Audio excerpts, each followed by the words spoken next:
Students, this channel Articulate is meant for providing you every possible information as well as the curriculum which is required to you, that too timely and absolutely free. So, do watch. Enjoy now.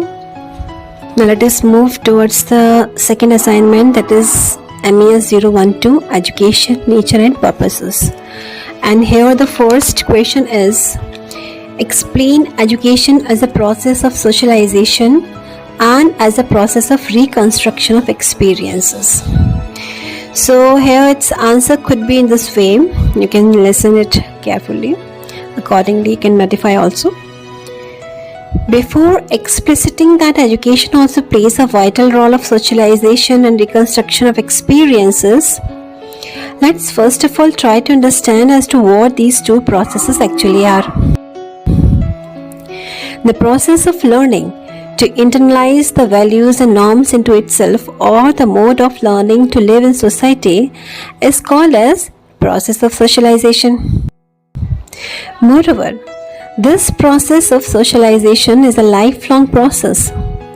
The inculcation of values and principles continues lifetime. It enables an individual to enact his or her roles and perform his duties. Whatever duties or roles an individual performs and in what manner, this is all designed and decided by this process of socialization only, as the way he or she enacts, expresses his or her social nature only.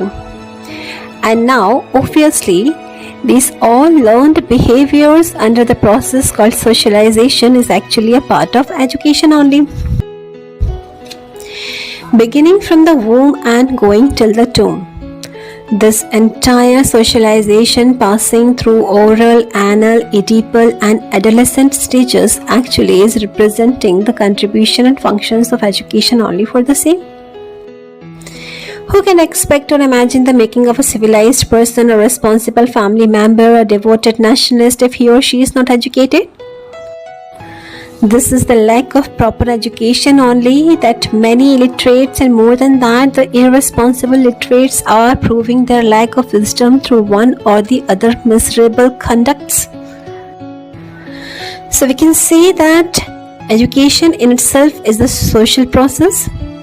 It prepares individuals to lead a meaningful and dignified life.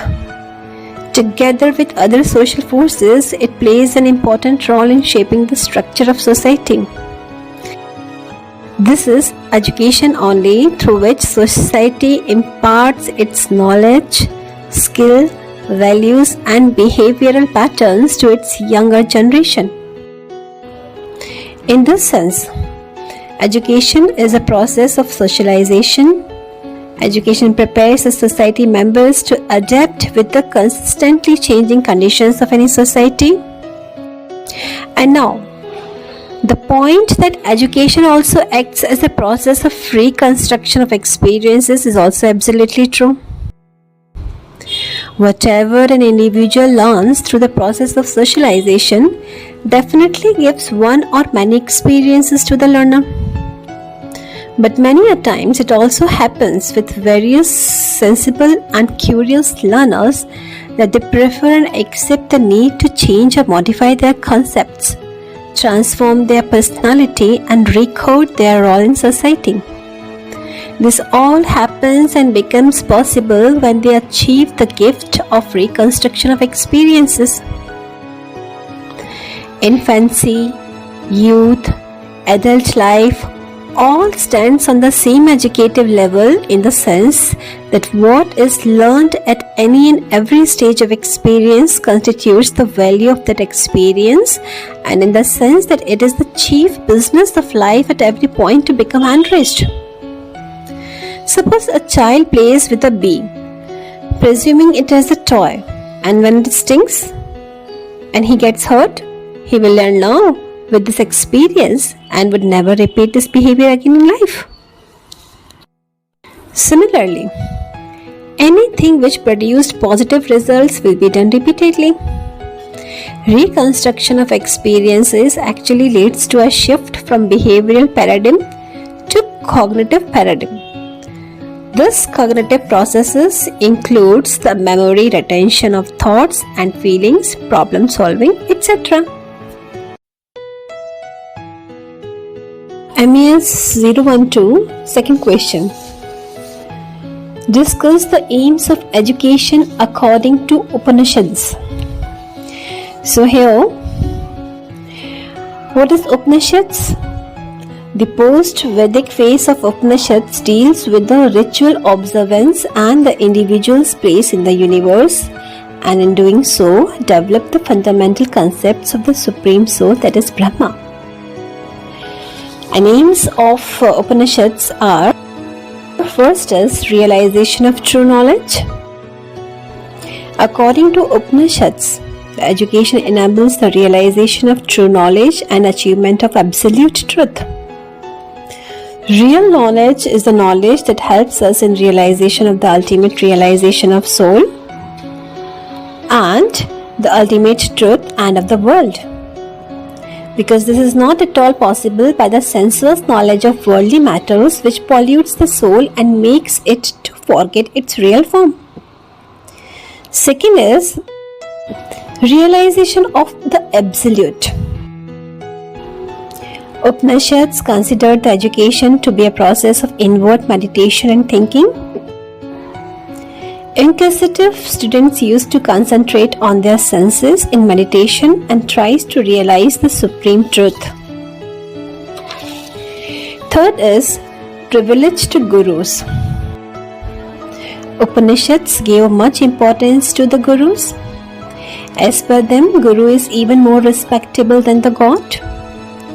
It has been said that before self-study, it is essential to hear from the teachers. Spiritual knowledge is so difficult and secret that it cannot be achieved unless there is a well-versed teacher to make it understand to the students. Fourth is versatile curriculum. Upanishads not only focused over the teaching and learning of the Vedas and hymns, rather, Upanishads also included the literature, history, Puran, grammar, mathematics, Brahma Vidya, Nirukti, that is etymological interpretation of words, astronomy, dance, music, and much more. So this clearly proves that Upanishads intends to make a complete man. Fifth is unique methodologies of teaching. Upanishads enforced its priority on the methods of teaching. It included self-mediation and study. Students were given verbal lessons and guidance by the guru, and they studied and meditated over it. Next was dialectical method. In this method, the philosophers assembles at some places and dramatically discusses over the different problem among themselves. And next is synthetic method. In this, creative synthesis of any matter is done. Next is monologic method, that is talking to oneself for a long time.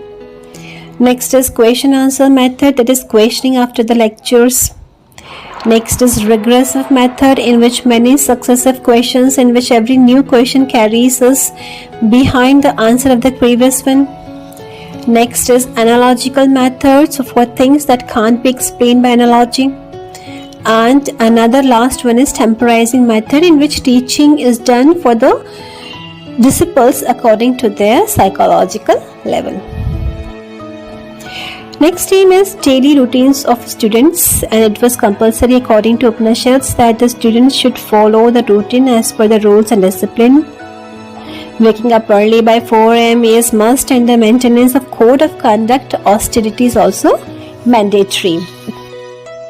So despite this all, Upanishads also laid emphasis on the implementation of practical education, which included to beg alms, to prepare fire for Yajna-kunda, and rearing animals and taking care of the ashramas. And apart from that, implementation of the mental development was done through hearing, thinking and meditation, and also development of morality is also focused. Now MES 012, The last question, question third is, suppose you are requested to develop a new curriculum in the subject area of your choice at the school or college level. Then discuss the steps that you would follow while developing the new curriculum. So answer could be in this way.